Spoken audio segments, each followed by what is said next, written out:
Imagine the most dangerous man in Seoul, a man who hasn't felt a heartbeat since his wife's car exploded 10 months ago, stepping into a dusty kitchen and seeing a ghost. She isn't just alive, she's 8 months pregnant with the heir he thought he lost.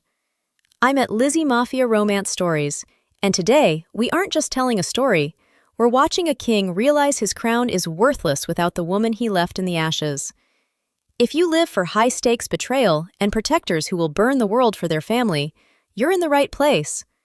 Buckle up. This isn't a fairy tale, it's a reckoning. Chapter 1.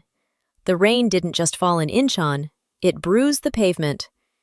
Inside Halmyeoni's dumpling house, the air was a thick, humid blanket of sesame oil and boiling pork bone broth. Serah leaned against the stainless steel prep table, her hand pressed firmly into the small of her back.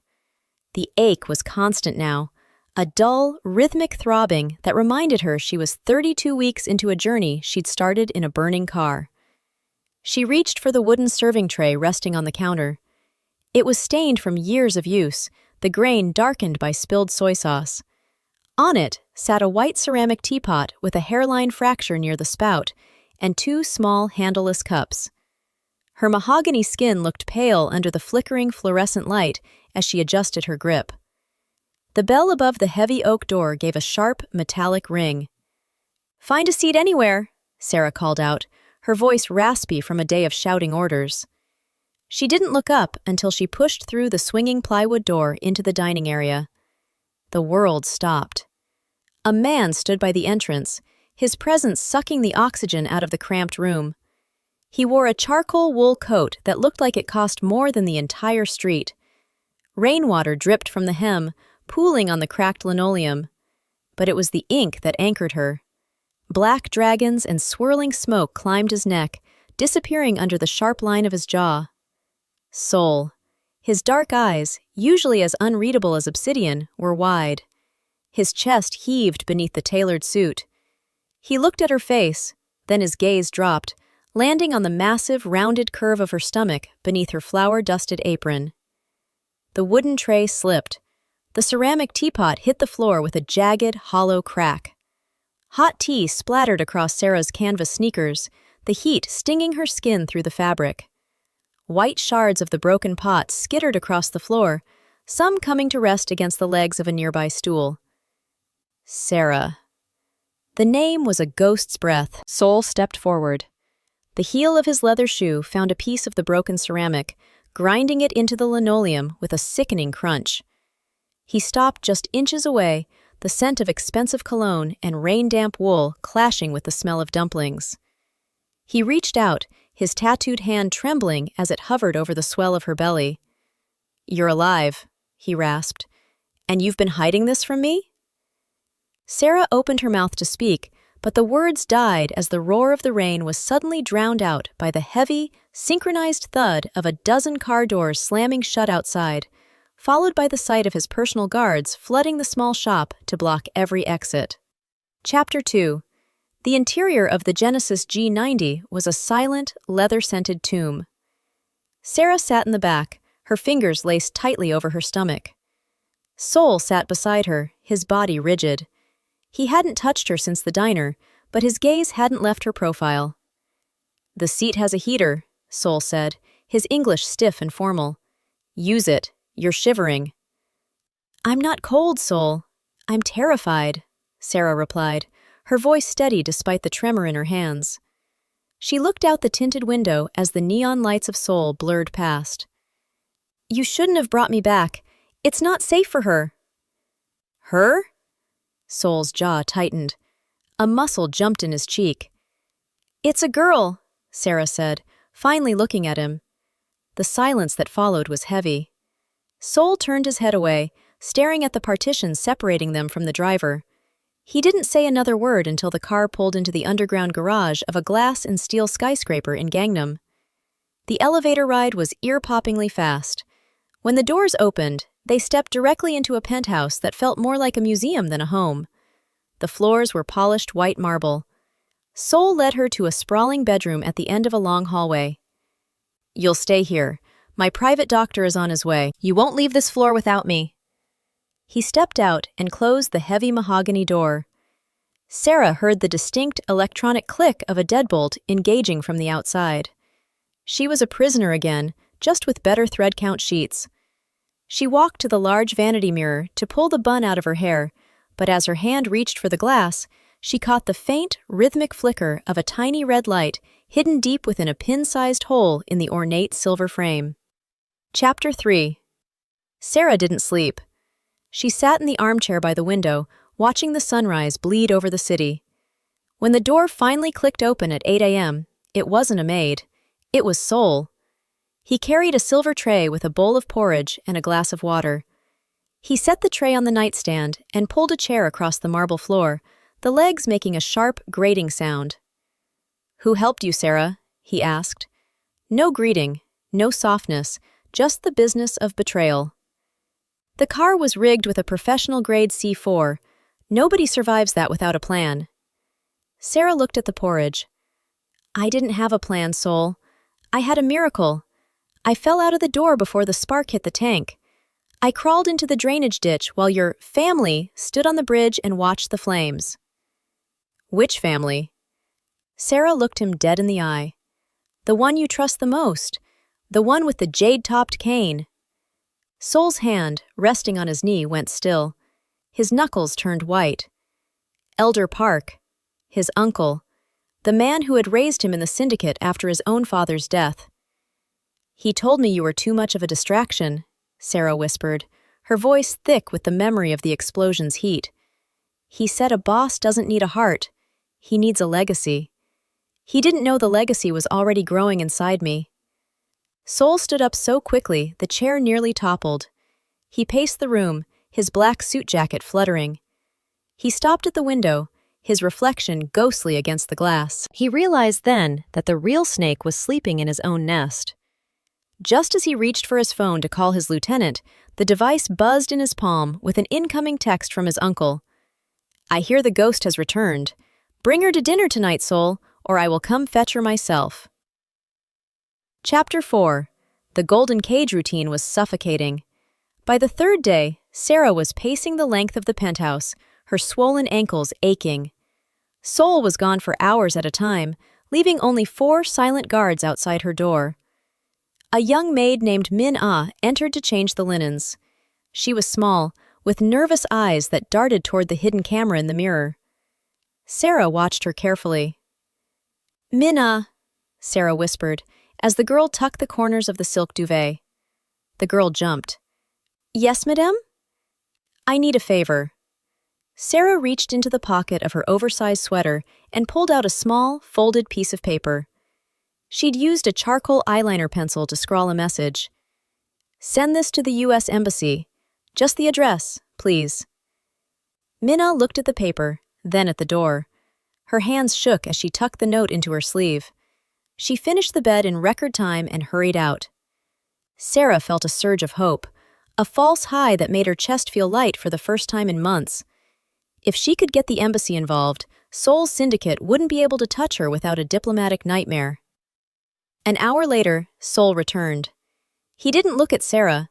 He walked straight to the vanity mirror and ripped the silver frame off the wall. The wires hissed as he pulled them out. "Did you think I wouldn't find out?" he asked, his voice low and dangerous. He held out his hand. In his palm sat the folded piece of paper Serah had given to Minna. It wasn't even wrinkled. "Minna has been with my uncle's family since she was 12, Serah," Seoul said, his eyes filled with a dark, weary pity. "She didn't take this to the embassy. She took it to him." He hadn't even finished the sentence when the penthouse landline began to ring, the front desk informing him that Elder Park was currently in the lobby with a dozen armed men demanding entry. Chapter 5. Seoul slammed the landline receiver down onto the base. The plastic cracked under his grip. He turned to face the 4 guards stationed inside the penthouse doorway. He pointed a scarred finger at the security captain. "Hand over your weapon. You are done." The captain hesitated, glancing at the other men. Seoul closed the distance, his tattooed hands snatching the Glock from the man's chest holster. "Get out." The men filed out. The heavy mahogany door clicked shut, leaving the room in dead silence. The severed wires from the ripped vanity mirror still dangled against the far wall, a reminder of the uncle's reach. Serah sat on the edge of the mattress. Seoul locked the deadbolt. He dragged a heavy oak chair to the center of the room and sat facing the door. He rested the stolen Glock on his thigh. Hours bled away. The sun sank below the skyline, painting the room in deep, cold shadows. Neither spoke. Serah watched the rise and fall of his chest. The man she married in New Orleans was a phantom. This man was a warlord preparing for a siege. She stood up to stretch her aching back. She took one step toward the massive floor-to-ceiling window. The glass exploded inward. A deafening crack split the air as a high-caliber bullet tore through the reinforced pane, showering the marble floor with jagged, diamond-like shards, and a hot line of blood sprayed across the white wall behind Seoul. Chapter 6. "Get down!" Seoul roared. He tackled Serah to the floor. The marble was freezing against her cheek. Wind howled through the massive hole in the glass, whipping her dark curls around her face. Seoul crouched over her, shielding her stomach with his heavy frame. He grunted. Dark blood soaked through the shoulder of his charcoal suit jacket. "You are hit," Serah said. Panic tightened her throat. "A graze," he hissed. "Stay flat." He scanned the dark skyline through the broken window. No second shot came. The sniper was repositioning. "I need to stop that bleeding," Serah said. She kept low, crawling on her hands and knees across the glass-littered floor. The shards bit into her palms, but she ignored the sting. She reached the master bathroom, pushed the door open, and yanked the cabinet doors apart under the sink. She grabbed the plastic first aid box and scrambled back to the bedroom. "Take the jacket off," she commanded, ripping open an alcohol pad with her teeth. Seoul shed the ruined coat. His white shirt was soaked red. Serah threaded a curved surgical needle with deft fingers. She pressed the swab to his torn flesh. He did not flinch. She stitched the wound closed, her hands steady despite the wind tearing through the room. When she tied off the thread, her breath hitched. Her stomach rippled. The baby was restless from the adrenaline. Seoul noticed the movement. He reached out with his uninjured arm and placed his wide, calloused hand flat against the swell of her stomach. A beat passed in the cold room, and then, right against his palm, the baby delivered a hard, visible kick, freezing the warlord in place as he felt his child's life for the very first time. Chapter 7. The wind continued to thrash the bedroom curtains, driving rain over the ruined floor. They abandoned the master suite. Seoul led her out into the interior hallway, locking the bedroom door behind them to seal off the storm. They sank onto the hardwood floor of the windowless corridor. The silence out here felt heavy. Seoul leaned his good shoulder against the wall. He stared at the ceiling. "You used to hum," he said. His voice was raw. "In New Orleans, when we lived in that shotgun house by the river, you hummed while you made coffee." Serah pulled her knees close to her chest. "That feels like a past life. Before I knew your uncle ordered hits. Before I knew I was carrying a target instead of a baby." "I built this empire to keep you safe," he said. "You built a cage, Seoul, and you locked yourself inside it with monsters." He looked at her. The shadows deepened the harsh, violent lines of his face. He reached for the collar of his blood-stained shirt. He gripped a thin silver chain resting against his collarbone and pulled. A heavy platinum band slid out from under the fabric. He let it dangle between them. The metal caught the dim hallway light. It was his wedding ring, kept against his heart every day since the explosion, a silent vow to a ghost he could never let go. Chapter 8. Morning arrived with the whine of power drills. A crew of Seoul's loyal men stood in the ruined bedroom, bolting thick sheets of plywood over the shattered window frame. The penthouse smelled of sawdust and stale rain. Seoul stood by the kitchen island, his injured arm resting in a black fabric sling. He stared at a crimson envelope on the marble counter. A wax seal bearing the Park family crest held it shut. "He wants a sit-down," Seoul said. "A peace dinner tonight at the estate." "It is a trap," Serah said. She stood on the opposite side of the island. "I know, but if I refuse, the council will view it as a surrender. He wins the syndicate. I must go. We, Serah corrected. We are going. Seoul shook his head. No, you stay behind the plywood. He tried to snipe you in a secured tower, Seoul. There is no safe place left. If you walk in there alone, you die. I am the absolute leverage you have. I am the mother of the next heir. Seoul closed his eyes. He knew she spoke the truth. The traditionalist on the council would forbid Elder Park from executing a pregnant woman in public. Get dressed, he ordered. He walked away to gather his men. Serah stayed in the kitchen. She looked at the wooden knife block resting on the counter. She reached out and slid a 6-inch serrated steak knife from its slot. The steel felt cold and heavy in her grip. She turned toward the dressing room, sliding the weapon deep into the hidden folds of her black maternity wrap dress before heading to the lion's den. Chapter 9. The Park estate sat on a fortified hill in Pyeongchang-dong. Inside the main dining hall, the air smelled of burning sandalwood and polished brass. A massive mahogany table stretched across the room. Elder Park sat at the head. His milky, cataract-clouded eyes stared at nothing, but his hands rested atop his signature jade-topped cane. He tracked the sound of their footsteps with predatory focus. Seoul pulled a high-backed chair out for Serah. His left arm remained strapped against his chest in the black fabric sling. He took the seat beside her, his jaw set in a hard, unforgiving line. 5 syndicate captains sat around the table. None of them looked at Serah. To them, the black American woman in the black wrap dress was a ghost they preferred dead. Nephew, Elder Park rasped. His voice sounded like dry leaves scraping over stone. You bring outsiders to family business. Again. She is my wife, Seoul said.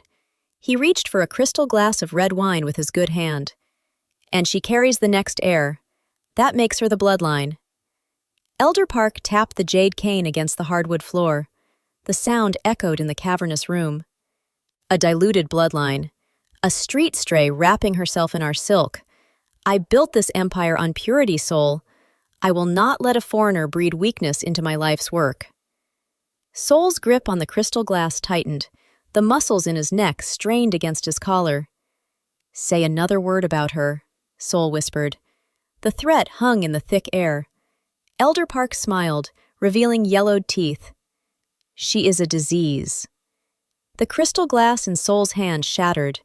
The snap of the thick glass echoed like a gunshot. Red wine and dark blood spilled across the white linen tablecloth as shards buried themselves in his palm. Seoul stood, knocking his heavy chair backward, but before he could cross the room to his uncle, the sprawling chandelier above them died, plunging the windowless dining hall into absolute, suffocating darkness. Chapter 10. The darkness shattered with the mechanical clatter of handguns racking. Serah moved on instinct. She dropped to her knees, her heavy stomach grazing the underside of the mahogany table. Serah! Seoul roared over the chaos. Muzzle flashes strobed through the black room, casting horrific, disjointed shadows against the walls. The syndicate captains were not aiming at Elder Park. They were firing at Seoul. The men he trusted had turned. Strong hands grabbed Serah's shoulders. Seoul dragged her up. He smelled of copper and spilled wine. He shoved her toward the servants' entrance behind the dining hall. They burst through the swinging doors into a narrow, fluorescent-lit corridor. Keep moving, he commanded, his breath ragged. Blood from his ruined hand smeared against her black dress as he pushed her forward. They reached the underground garage. The armored Genesis G90 sat idling near the exit, his personal driver waiting behind the wheel. Seoul pushed Serah toward the passenger door. A sharp, high-pitched whistle cut through the concrete garage. Seoul recognized the sound. He tackled Serah behind a concrete pillar just as an incendiary charge detonated under the G90. The blast wave hit them with a wall of blistering heat. The armored car twisted into a fireball, incinerating the driver and blocking the main ramp. Footsteps echoed down the stairwell behind them. Dozens of men. The river, Seoul grunted. He hauled her up. They stumbled through an emergency exit door, bursting out into the freezing night air. The Han River churned dark and violent just below the estate's retaining wall. The shouts of the uncle's men grew louder behind them, accompanied by the frantic, rabid barking of attack dogs closing the distance. Seoul locked eyes with Serah, grabbed her waist, and dragged them both over the concrete ledge into the black, freezing water below. Chapter 11. The cold was a physical blade. The river water swallowed them, crushing the air from Serah's lungs. Her heavy dress dragged her down like a lead weight. Seoul's good arm wrapped around her chest, kicking with brutal force against the current. His stitched shoulder tore under the strain, leaking fresh warmth into the freezing water. They washed up on a muddy embankment miles downstream, deep in the forgotten slums of the city. Serah collapsed in the reeds, coughing up brackish water. She shivered so hard her teeth rattled. Seoul crawled out beside her. His charcoal suit was ruined, plastered to his frame. "We need heat," Seoul choked out. They dragged themselves through narrow, trash-lined alleyways.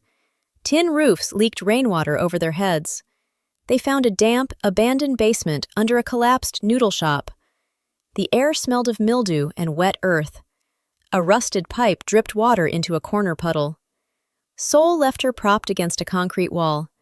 He crept back into the alley and returned minutes later, carrying an armful of dry, stolen clothes taken from a nearby clothesline, a pair of worn sweatpants, and a thick, oversized wool sweater.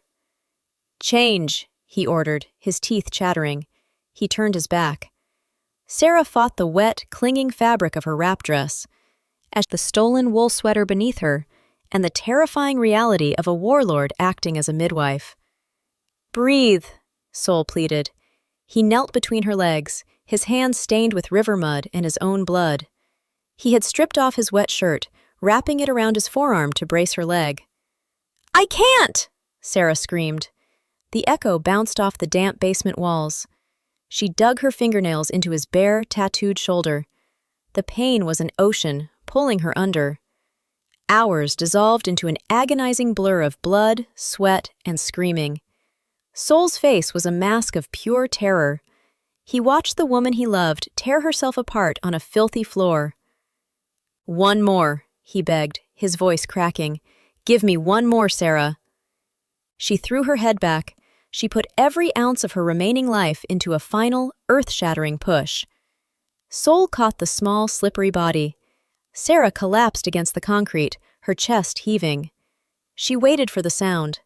The piercing wail of a newborn. Silence filled the basement. "Seoul?" Serah whispered. Panic spiked in her chest. Seoul wiped the mucus from the baby's face with trembling fingers. He reached for the discarded black wrap dress. He pulled the 6-inch serrated steak knife from the hidden fold. He clamped the umbilical cord with his fingers and sawed through the tough tissue with the stolen blade. He lifted the tiny, motionless infant. Her skin held a terrifying blue tint in the dim light. Seoul rubbed her chest, his massive, blood-stained hands dwarfing the child. The basement remained dead, haunted by the horrific, suffocating silence of a baby that refused to take a breath.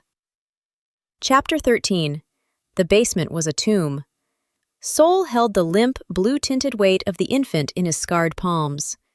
Serah's breath came in ragged, shallow hitches, her eyes pinned to the small, unmoving chest.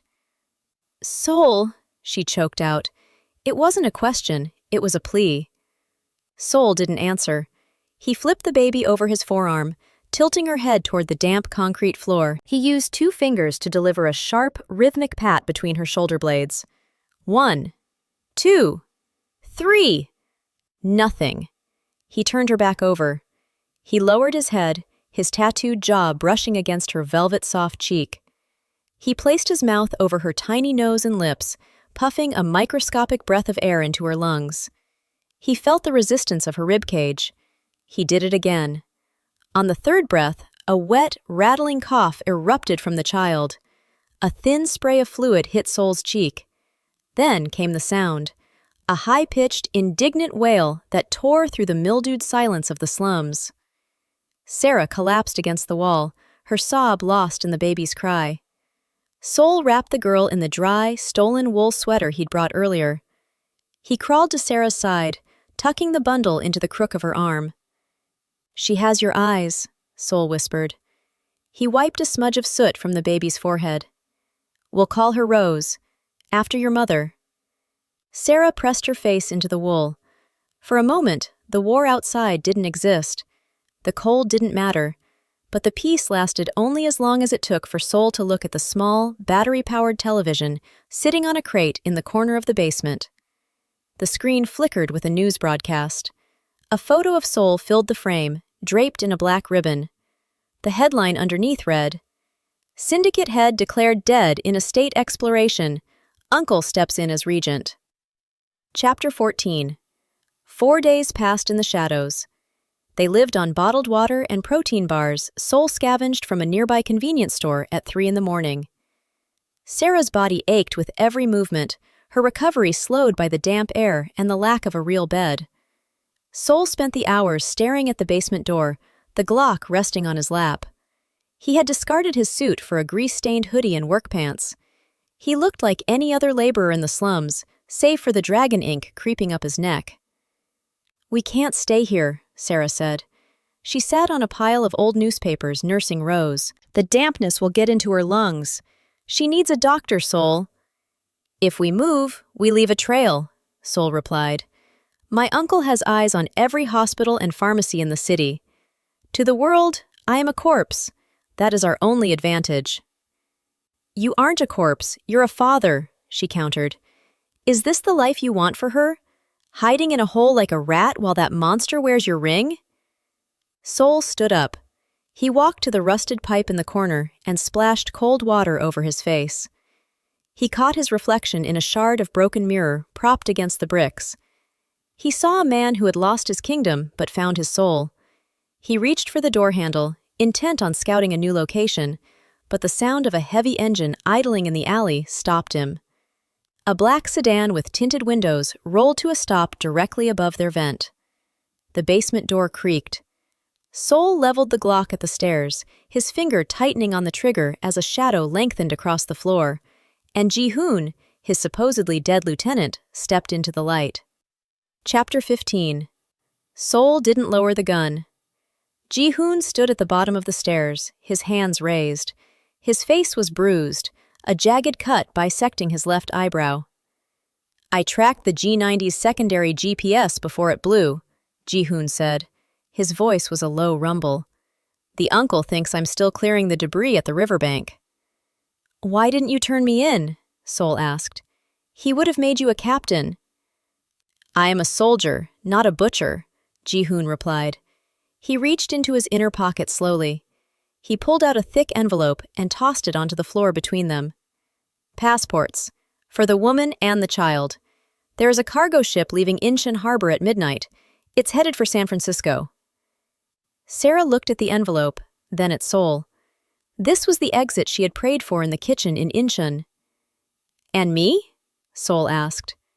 "There is only one ticket for the ship, boss," Ji-hoon said. "The Council of Elders is meeting tonight to finalize the uncle's ascension. If you aren't there to challenge him, he will hunt them to the ends of the earth. You know how he is. He doesn't leave loose ends." Seoul looked at Serah. He saw the fear in her eyes and the tiny sleeping face of the daughter he had just delivered. He walked over and picked up the envelope, handing it to Serah. "Take the baby and go," Seoul said. His voice was a flat, dead calm. "Ji-hoon will drive you to the docks. I'm staying here to finish the business I started." Chapter 16. "I am not leaving you to die in a boardroom, Seoul." Serah stood up, her legs shaking but her gaze fierce. "You have no choice," Seoul snapped. "If I don't go, he will find you in America. He will find you anywhere." "Then we don't go to America yet," Serah said. She reached into the diaper bag she had fashioned from a plastic sack and pulled out a burner phone she had snatched during their flight. "I made a call while you were out. I didn't call a hitman. I called the U.S. Embassy's emergency line. I reported a kidnapped American citizen and a newborn infant held by a terrorist organization." Ji-hoon's eyes went wide. "You brought the feds into a syndicate war?" "I brought the only shield your uncle can't shoot through," Serah said. A distance away, The faint, wailing sirens of a diplomatic motorcade began to echo through the narrow slum streets. Seoul looked at the basement door, then back at Serah. She had played a card he never even considered, the power of a sovereign nation. They climbed the stairs and stepped into the alley. 3 black SUVs with American flags mounted on the hoods turned the corner, their headlights blinding in the dark. But as the lead vehicle slowed to a crawl, a heavy construction truck roared out from a side street, T-boning the embassy car and flipping it onto its side, effectively blocking the path as a swarm of the uncle's men emerged from the shadows with assault rifles raised. Chapter 17. The Embassy SUV. Lay on its side, wheels spinning in the dirt. Glass from the shattered windshield glittered under the street lamps like salt. "Back! Get back!" Seoul roared. He grabbed Serah's arm, hauling her and the baby back toward the mouth of the basement. Bullets chewed into the brickwork of the alley, spitting dust into their eyes. The uncle's hitmen moved with precision, black tactical gear blending into the slum shadows. They reached the interior of the abandoned noodle shop above the basement. The air was thick with the scent of old grease and damp wood. Seoul kicked a heavy cast-iron stove into the middle of the room to provide a sliver of cover. "Ji-hoon, the back door!" Seoul shouted. Ji-hoon laid down a wall of suppressive fire with his handgun, but a round caught him in the thigh. He went down with a grunt, his blood slicking the floorboards. Serah huddled behind the stove, Rose tucked tight against her chest. She saw the gas lines running along the baseboard, corroded copper pipes connected to a rusted industrial range. She reached out and twisted the heavy brass valves. The hiss of escaping gas filled the room, sharp and metallic. "Seoul, the lighter!" she screamed. Seoul didn't hesitate. He grabbed Ji-hoon by the collar and dragged him toward the basement stairs. Serah followed, her heart a hammer against her ribs. As the first hitman kicked in the front door, Seoul flicked his silver lighter and tossed it onto the grease-slicked floor. The world vanished in a roar of orange heat and pressure that buckled the walls and sent the roof collapsing into the street. Chapter 18. The syndicate headquarters smelled of rain and ancient tradition. In the center of the Grand Council chamber, the 12 elders sat in high-backed chairs, their faces carved from stone. Elder Park stood at the head of the table, his jade-topped cane gripped in a white-knuckled hand. "The nephew is ash," the uncle declared. "The bloodline is purged. We move forward." The double doors at the end of the hall groaned open. Seoul walked in. He wore no suit, no silk, no armor. He was covered in the soot of the slum explosion, his hair singed, his left arm still strapped in the bloody black sling. He didn't carry a gun. In his right hand, he held a tattered, soot-stained ledger, the evidence of the uncle's secret accounts Ji-hoon had salvaged from the safe. A gasp rippled through the council. "I am a ghost," Seoul said. His voice was a low, dangerous vibration. "And I have come to collect the debt." He tossed the ledger onto the mahogany table. It slid across the polished wood, stopping inches from the uncle's hand. "Check the dates," Seoul commanded the elders. "While you were mourning me, he was draining the syndicate's offshore reserves to fund his own private militia. He didn't kill me for the crown, he killed me to hide his theft." The lead elder, a man with a face like crumpled parchment, reached for the book. The silence in the room grew heavy enough to crush bone. Elder Park raised his jade cane, his face twisting into a mask of pure, unadulterated rage as he realized the council's gaze had shifted from respect to a cold, terminal judgment. Chapter 19. The vote was silent. 12 heads bowed in unison. "Exile," the lead elder whispered. The guards, men who had bowed to the uncle an hour ago, stepped forward. They stripped the jade-topped cane from his hand. They tore the family signet ring from his finger. Elder Park looked at Seoul, his eyes filled with the shock of a man who had forgotten that power is a shadow that disappears when the sun shifts. "Get him out of my sight," Seoul said. They dragged the old man toward the gates. Seoul turned to the council. He walked to the center of the room, where a brass bowl sat filled with white sand. He reached into his pocket and pulled out the syndicate's master ledgers, the books of blood and debt that governed the underworld. He struck a match. The paper curled and blackened. Flames licked at the names of rivals, the records of bribes, and the maps of territories. The smoke rose, coiling around the dragon tattoos on his neck like a final goodbye. "I am done," Seoul said. He looked at the elders. "The syndicate is dead. Find honest work, or find new graves. I'm going home." He turned his back on the throne he had fought his whole life to keep. He walked out of the heavy brass doors, his boots echoing on the marble, and didn't look back as the gates of the empire he had burned to the ground clicked shut behind him. Chapter 20. New Orleans smelled of jasmine and river mud. A year had passed since the snows of Seoul. The shotgun house on the corner of the street had a fresh coat of white paint and a porch that didn't creak. In the small yard, a bed of roses bloomed in shades of deep crimson. Serah stood in the kitchen, her mahogany skin glowing in the afternoon sun. She wore a simple yellow dress. She hummed a low, sweet tune as she poured boiling water into a ceramic teapot, a new one, solid and whole. The back door opened. Seoul entered, carrying a crate of fresh lilies from the florist shop he now managed in the French Quarter. He wore a linen shirt with the sleeves rolled up. The dragon ink on his arms was still there, but the scars from the bullets and the river had faded into thin, silver memories. A toddler with tight curls and Seoul's obsidian eyes toddled across the floor. Rose grabbed his pant leg, laughing as he lifted her high into the air. "The shop is closed for the weekend," Seoul said. He kissed the top of the baby's head. "Good," Serah replied. She set 2 cups on the table. "You have a porch that needs sitting on." Seoul sat down, looking out at the quiet street. He realized then that power wasn't found in the fear of other men or the weight of a gun. It was found in the silence of a morning without threats and the grip of a child's hand. A man is not defined by the ink on his skin or the blood on his hands, but by the peace he builds for the people he loves. The dragon had finally found his home, not in a palace of glass and steel, but in the heart of the woman who had taught him how to live. Seoul walked away from a throne to sell lilies in New Orleans, proving that the strongest thing a man can hold isn't a gun, it's his daughter's hand. But did he leave too much power behind? Will the shadows of his past eventually find that white porch? If that final chapter gave you chills, hit that subscribe button and join the family here at Lizzie Mafia Romance Stories. I need to know your thoughts in the comments. Did Seoul make the right choice by burning the ledgers? Or should he have stayed king to truly protect Rose? Comment heart for the New Orleans life, or crown if you think the war isn't over. I'll be hearting the best theories. See you in the next story.